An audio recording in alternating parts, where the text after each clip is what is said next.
शान, तिच्या पावलांनी उजळतो सारा संसार महान।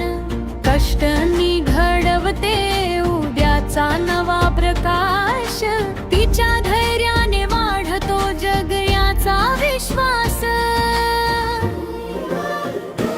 जय हो तिच्या पराक्रमाचा, जय तिच्या स्वाभिमानाचा, तीच शक्ती तीच प्रेरणा या नव्या हिंदुस्थानाचा।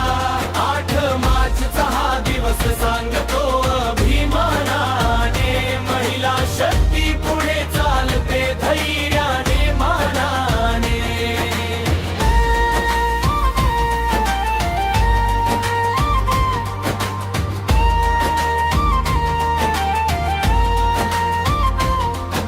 आभाळाला स्पर्श करणारी तिची स्वप्न मोठी, अडथळे येवो कितीही पाऊल तिचं थांबे न कधी। शिक्षण सेवा रणांगणात तिचा तेजोमय प्रकाश, तिच्या कर्तृत्वाने जगाला